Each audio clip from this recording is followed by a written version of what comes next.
Voltage shock. గృహ వినియోగదారులపై 25-50% వరకు అదనంగా వడ్డింపు. నవంబర్ బిల్లులో 6,000 కోట్లకు పైగా కరెంట్ ఛార్జీల వాతలు. వచ్చే నెల నుంచి పడనున్న మరో 9,412 కోట్లు. ఇది తెలుగు ఈనాడు, ఆంధ్రజ్యోతి ఇటువంటి ఎల్లో మీడియాకి అసలు అది వార్తే కాదు. జనం ఏమన్నా కానివ్వండి, గతంలో ఒక్క 10 పైసలు పెంచితే ఇంకే ఉంది, జనం కోసం తపన పడుతున్నట్లు చెప్పిన ఈనాడు, ఆంధ్రజ్యోతి ఇప్పుడు అసలు దాన్ని ఇన్ని వేల కోట్లు భారం పడుతున్నా కూడా వార్తలు ఇవ్వట్లేదు. మంచు ఫ్యామిలీలో మంటలు. హైదరాబాద్లో నటుడు మోహన్ బాబు ఇంటి వద్ద అంతా హైడ్రామా, అలాగే ఉద్రిక్తత. కొందరు జర్నలిస్టులను సైతం మోహన్ బాబు దౌర్జన్యం చేశారనే అభియోగం. ఆయన మరోవైపు మనోజ్కి కొడుక్కి ఆడియో సందేశం పంపటం, ఇవన్నీ కూడా గోలగా నడిచింది. నేనంతా టీవీల నిండా అవే సరిపోయినాయి. రామ్ గోపాల్ వర్మకు ముందస్తు బెయిల్ ఇచ్చారు. ఇక ఆంధ్రప్రదేశ్లో ప్రీమియం మద్యం స్టోర్స్ దందా చేస్తున్నట్టు. ఇప్పుడు ఉన్న షాపులు కాదన్నట్లుగా ప్రీమియం మద్యం స్టోర్స్ కూడా దందా చేస్తున్నట్ట. బియ్యం ఇస్తే ఓకే, లేదంటే 6A అస్త్రం అంటూ బియ్యం ఇవ్వని రేషన్ షాప్ డీలర్లపై పచ్చ బ్యాచ్ కక్ష సాధింపు. అంటే రేషన్ బియ్యాన్ని అక్రమ రవాణా కోసం దేనికోసమో వీళ్ళు తెలుగుదేశం పార్టీ వాళ్ళు గందరగోళం చేస్తున్నారట. వీటన్నింటినీ వైసీపీ మీద నెట్టి కాలక్షేపం చేస్తున్నారు ఎల్లో మీడియా వారు. నంబర్ లేని వాహనాల్లో రౌడీలుగా పోలీసులు వస్తున్నారు.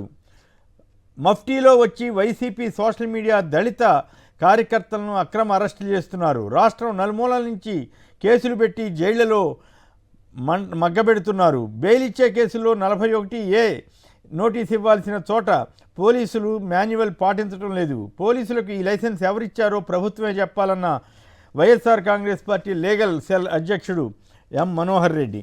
ఇక యనమల రామకృష్ణ గారు, టీడీపీ సీనియర్ నేత, ఒక ఆసక్తికరమైన వ్యాఖ్య చేసింది. ఇది నిన్న న్యూ ఇండియన్ ఎక్స్ప్రెస్లో వచ్చింది. KV Rao is undoubtedly a Chowdary and I have the right to refer to him as such. KV Rao అన్నతను చౌదరి. ఆ పేరు నేను చౌదరి అని ప్రస్తావించడం తప్పేమి కాదు, నాకు ఆ హక్కు ఉంది. He may not use his caste as suffix. ఆయన పేరు చివరిలో చౌదరి అని లేకపోవచ్చు. అండ్ అలాగే నేను కూడా I don't use Yadava in my name either, but I belong to Yadava community. నేను యాదవ అని పేరు నా చివరి లేదు కానీ, బట్ నేను కూడా యాదవ కమ్యూనిటీకి సంబంధించిన వ్యక్తినే. This should not be made a controversy. నేను చౌదరి అని అతని పేరు చివరి తగిలించడం మీద వివాదం చేయాల్సిన అవసరమే లేదు. No one has the right to question me. అసలు నన్ను ప్రశ్నించే అధికారమే ఎవరికి లేదు. I have worked for the party's legacy. పార్టీ కోసం నేను 83 నుంచి పనిచేసిన విషయాన్ని ఆయన గుర్తు చేస్తూ మాట్లాడారు. అయితే ప్రశ్నిస్తే పని పడతా. బీసీ నేతల మధ్య చంద్రబాబు చిచ్చు. కేవీరావుకు వ్యతిరేకంగా యనమల లేఖాస్త్రం. దానిపై రెడ్డి సుబ్రహ్మణ్యం ఘాటు వ్యాఖ్యలు.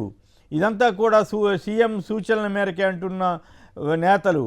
యనమల టార్గెట్గా సోషల్ మీడియాలో పోస్టులు. ఇదొక రకమైతే, ఇంకోటి ఎంపీ సానా, కొత్తగా ఎంపీ అవుతున్న సానా సతీష్ మీద టీడీపీ వాళ్ళు కూడా మండిపడుతున్నారట. రాజ్యసభకు అవకాశం ఇవ్వడంపై టీడీపీలో తీవ్ర విమర్శలు. ఒత్తిళ్లకు ముఖ్యమంత్రి చంద్రబాబు లొంగిపోయారని నేతల ఆగ్రహం.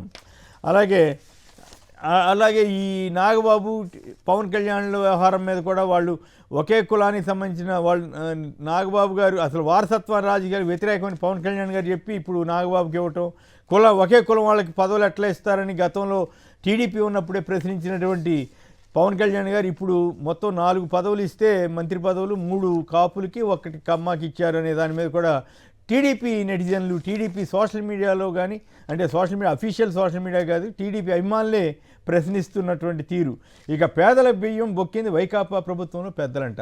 ఈనాడు వాళ్ళకి ఏం పని పాట లేదంటానికి పచ్చి అబద్ధాలు రాస్తున్నారు, పచ్చి కల్పిత గాథలు రాస్తున్నారు అనడానికి ఇట్లాంటి ఉదాహరణలు. అసలు సమస్యలు ఏమిటి? కరెంట్ ఛార్జీలు పెరగటం, ఇతరత్ర అనేక సమస్యలు ఉంటే, అనేక సంక్షోభాలు ఉంటే, సూపర్ 6 వాగ్దానాలు ఎగ్గొట్టి ప్రభుత్వం వ్యవహరిస్తుంటే వీళ్ళకి అవన్నీ వదిలేసి రోజు ఇదో సోది వార్త రాస్తే రాసుకోండి, కానీ ఆ వార్తలు ఎందుకు రాయట్లేదన్న దానికి సమాధానం చెప్పాలి. ఇక విడుదల రజని తీసుకుంది 2 కోట్లు. ఐఏఎస్ అధికారి జాషువా రజని పిఏలతో 10 లక్షలు అంటూ రాశారు. ఇదంతా విజిలెన్స్ నివేదికట. మరి గతంలో చంద్రబాబు గారి మీద డైరెక్ట్గా పార్టీ ఆఫీసులో 60 కోట్లు, వివిధ కంపెనీల ద్వారా, షెల్ కంపెనీల ద్వారా దాదాపు 150 కోట్లు వచ్చిందని వార్తలు అప్పుడు కూడా అధికారులు నివేదికలే కదా ఇచ్చింది, సిఐడి నివేదిక ఇవన్నీ, అవన్నీ అక్రమ కేసులను ప్రచారం చేశారు. ఇప్పుడు విడుదల రజనీ గారి మీద విజిలెన్స్ నివేదిక వచ్చిందంట. ఈ పోలీస్ ఆఫీసర్, వాళ్ళకి నచ్చని పోలీస్ ఆఫీసర్ ఎవరు, జాషువా, రజనీ గారి మీద పెద్ద వార్త ఫస్ట్ పేజీలో. మరి అప్పుడు ఇది కరెక్ట్ అయితే అది కరెక్టే కదా, అప్పుడు ఆఫీసర్లు కరెక్ట్గా రాసినట్లే కదా. అప్పుడు తప్పు ఎట్లా అవుతారు, ఇప్పుడు తప్పు ఎట్లా అవుతారు, అప్పుడు తప్పు అయితే ఇప్పుడు తప్పే కదా. అంటే వీళ్ళు ఎట్లా వ్యవహరిస్తున్నారు అన్న దానికి ఇది ఒక ఉదాహరణ. ఇక ఇలా ఏడుపు, ఈనాడు వాళ్ళు ఏడుపు, రిషికొండ మీద ఏదో అక్రమాలు అప్పట్లో బయటపడినాయి అంటే ఎవరి మీద చర్య తీసుకోలేదని వీళ్ళు ఏడుస్తున్నారు. మరి ఈనాడు మీద ఎవరు తీసుకుంటున్నారు, మార్గదర్శి మీద ఎవరు తీసుకుంటున్నారు, అక్రమాలు జరిగినాయంటే లేదు లేదని పెద్ద పెద్ద కోర్టులకి ఎందుకు వెళ్తున్నారు. ఇక జగన్ నిర్వాహకం అమరావతిపై 40% అదనపు, అసలు పైసా అక్కర్లేదని చెప్పి రాసింది ఆంధ్రజ్యోతి వాళ్ళే కదా, ఆ రోజున చంద్రబాబు గారే కదా. ఇప్పుడు బదనపు భారం పడిందంటే దానికి జగన్ కారణం అని ఇప్పుడు మళ్ళీ అబద్ధాలు రాస్తున్నారు. ఈ రకంగా పచ్చి పాపంగా తయారైంది ఎల్లో మీడియా ఏపీలో ఉన్నంత దారుణమైన మీడియా ఇంకెక్కడా ఉండకపోవచ్చు. ఇక కొన్ని నాగబాబు గారు బాలకృష్ణ ఉద్దేశించి గతంలో ఏమి ఎద్దేవా చేసింది, పవన్ కళ్యాణ్ గారు సుభాషితాలు, పోలీసుల తీరు మీద మనోహర్ రెడ్డి గారు వ్యాఖ్యలు చేసినటువంటివి, అట్లాగే ఒక కామన్ మ్యాన్ జగన్ గారి గురించి ఎట్లా చెప్తున్నారు, చంద్రబాబు గారి అప్పుల గురించి ఏం మాట్లాడారు, అలాగే రెడ్ల మీద హోంమంత్రి అనిత గారు ఏదో వ్యాఖ్యలు చేశారట, అదేదో సోషల్ మీడియాలో తిరుగుతుంది, ఆసక్తికరంగా ఉందని ఈ వీడియోలు చూసిన తర్వాత చర్చలోకి వెళదాం. నెంబర్లు ఉంటాయి, ఏ కార్కైనా నెంబర్లు ఉంటాయి, కానీ మరి వాళ్ళ కార్లకు నెంబర్ ప్లేట్లు కూడా తీసేసి అతన్ని దౌర్జన్యంగా వాళ్ళ ఇంటికి వెళ్ళి మఫ్టీ డ్రెస్సుల్లో వాళ్ళని తీసుకెళ్తే ఐడెంటిటీ తెలియజేసే విధంగా వాళ్ళ నేమ్ ప్లేట్ ఉండాలా, వాళ్ళ డ్రెస్సుల పైన ఆ డ్రెస్ ఉండాలా, కాకి డ్రెస్ అని చెప్పి చెప్తుంది. ఇక్కడ ఏమీ లేదు, గుండాల మాత్రమే మఫ్టీ డ్రెస్సులు వేసుకుంటున్నారు. తర్వాత నెంబర్లెస్ కార్లు లేదు, బైకులు అయితే దాంట్లో కూడా నెంబర్లు ఉండవు. ఎవరు వచ్చారో, గుండాలు వచ్చారో, రౌడీలు వచ్చారో, శత్రువులు వచ్చారో ఎవరికి ఏమి తెలియదు. లోపలికి పోయి బలవంతంగా ఇంటి సభ్యులను బెదిరించి దుర్మార్గంగా రాష్ట్ర వ్యాప్తంగా తీసుకుపోతున్న సందర్భాలు. అలాగే వారసత్వపు, నాకు మోదీ గారంటే గౌరవం, ఎందుకంటే భారతదేశంలో ఉన్న వారసత్వపు రాజకీయాలని ఒకే ఎన్నికలు తీసి పక్కన పెట్టిన వ్యక్తి. వారసత్వపు రాజకీయాలు జాతీయ స్థాయి నుంచి చిన్న రాష్ట్రంలో ఉన్న మారుమూల గ్రామం వరకు వారసత్వం ఉన్న వ్యక్తులే కాదు, మిగతా వాళ్ళు కూడా రావాలి రాజకీయాల్లోకి. అది జనసేన కోరిక. అందుకే నాకు మోదీ గారు అంటే చాలా గౌరవం. నెక్స్ట్ బాలయ్య బాబు గురించి. ఆయన ఎవరో నాకు తెలియదు, I'm very sorry. Next PRP పార్టీని బాలయ్య గురించి తెలియదు అన్నానంటే, బాలయ్య గారు చాలా పెద్ద ఆర్టిస్టు, సీనియర్ మోస్ట్ నేరము శిక్ష దాంట్లో కృష్ణ గారు ఆయన కలిసి యాక్ట్ చేశారు. మంచి అడిగింది బాలయ్య గారి గురించి కదండి, పాత యాక్టర్ బాలయ్య గారి గురించి, అమృత ఫిల్మ్స్ అధినేత, ప్రముఖ దర్శక నిర్మాత, ఆయన గురించి కాదు. బాలయ్య బాబు అంటే ఇక్కడ వీళ్ళ అభిప్రాయం, బాలయ్య బాబు అంటే బాలకృష్ణ గారు, నందమూరి బాలకృష్ణ గారు. నేను ఇప్పుడు ఆయన పేరు వినలేదు.